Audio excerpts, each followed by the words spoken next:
This does not bother me at all. Okay, all right, that's good. Just tell me not to overact. Have you seen the Wizard of Oz? No, I haven't got that yet. I wanted to. Actually, the shoes that they used for Dorothy came from here. Huh. Yeah, the red shoe. Right, so can we start with your name and this enterprise? Yes, so my name's Alison Gordon, and this is St Vincent de Paul, so it's a Catholic charity organisation that works all around Australia. And the money goes to new housing, it goes to people in relief, it goes to people that have either medical issues, money issues, housing issues, furniture, everything like that. So it is a very good organisation, and I'm not Catholic. Which I did ask when they gave me the job, do I have to be Catholic? And they said no. Why did you start working here? Funny enough, my mum always worked in an opportunity shop for many, many years, and I just thought it was a really interesting job. And my mother gave me a love of China. I don't have it, but I know a lot about it, and I know a lot about, bric-a-brac and stuff like that. And I just thought, it'd be an interesting job for a couple of days a week, and ended up becoming the manager. So, How long have you been doing the job? Little over a year and a half now, yeah. And how many other people do you work with?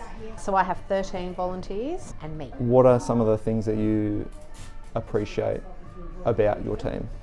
Oh gosh, that's a very long list. Their dedication, I think their respect for the people that come in here, because there's all walks of life that come in here. They're really hard workers. They're very generous with their time. They work so well together. They make my job much easier.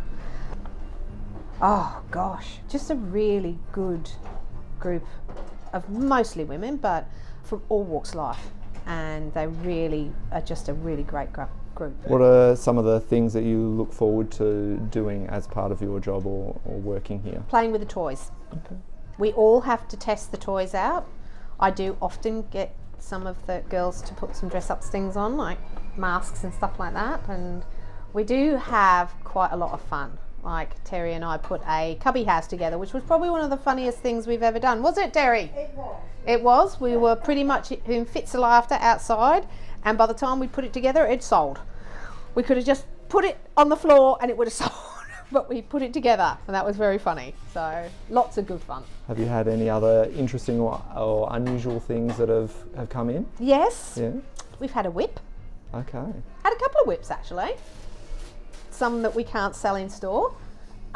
We have had a measuring stick from the 1800s, which has got silver, and it measures the height of the dresses. So yes, and that was all engraved. We have had, actually this morning we just sold some egg coddlers, which are very expensive, and all four sold within about an hour. An egg coddler? Yeah, so they're ceramic with a lid on them, and you put a broken egg in them, put them into boiling water, and they cook inside them.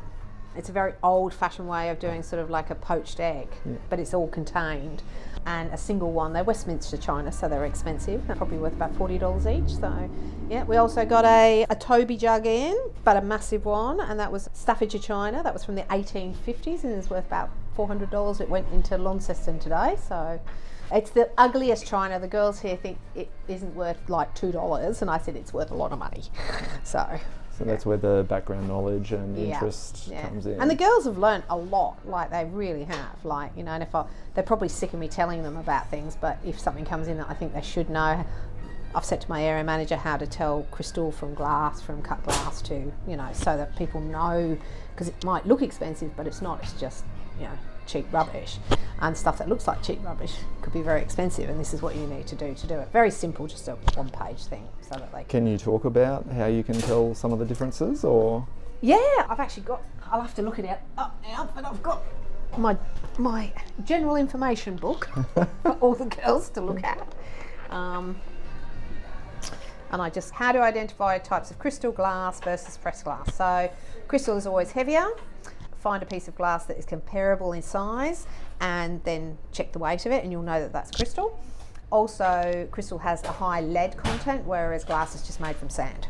So that's what makes the difference. Crystal can be thin and finely detailed, whereas generally just normal glass is generally thicker. Crystal edges are rounded, not severe unless it's a cut glass. Okay, so cut crystal is very different, but general just crystal is normally very soft. Crystal is clear, whereas most glass is actually not. It normally is not. If you look at them together, crystal is actually completely clear. Crystal sparkles also, it tings, it has a ring tone to it, and if that's slightly dull, it normally means that there's a crack or something like that with it, or some damage to it. That's about it, really. There we go. That's quite interesting. Just gives you, yeah. There you go. The things you learn. You can also put it up against a fluorescent blue light, and it will actually be a different colour. Yeah, so that's another. The material itself, or the light going through the crystal? The light going through the crystal will be different. Yeah. Do some of the products swap between stores? Yes. Yeah. So sometimes we have to do a grading system out the back. So we have A and B grade, and then rubbish. So we have A grade that goes into the shop.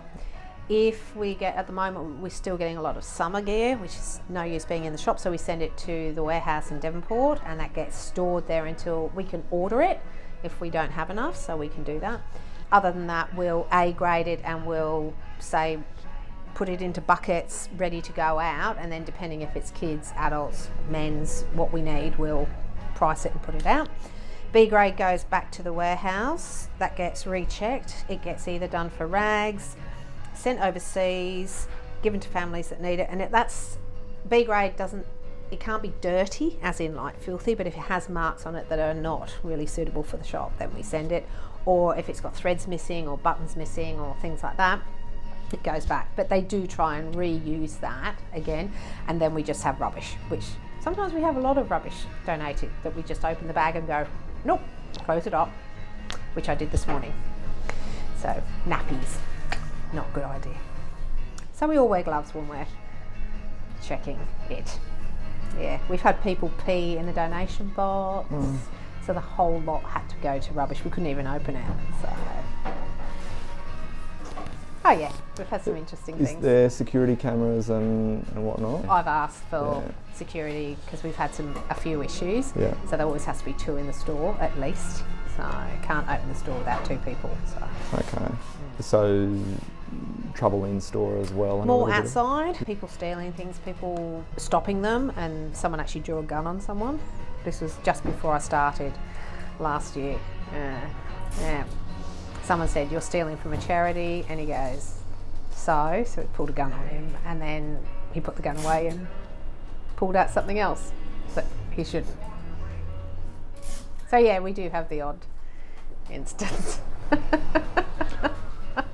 you see much changing in the enterprise in the next few years? Yeah, look, I was talking to my area manager today, and they're really trying to look at other avenues of recycling.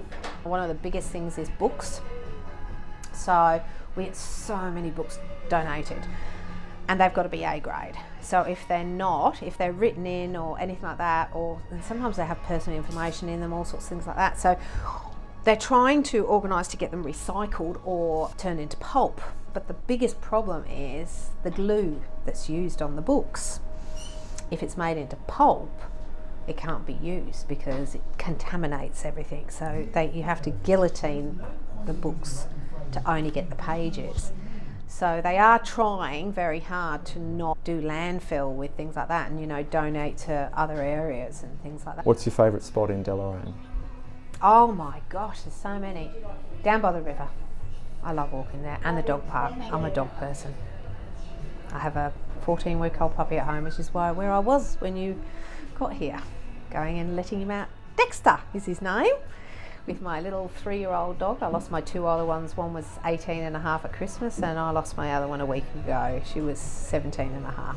So I have to go and let Dexter out for a wee and a poo. But he goes out and then he goes, "It's too cold out here. I'll go inside and wee and poo." So I'm loving it.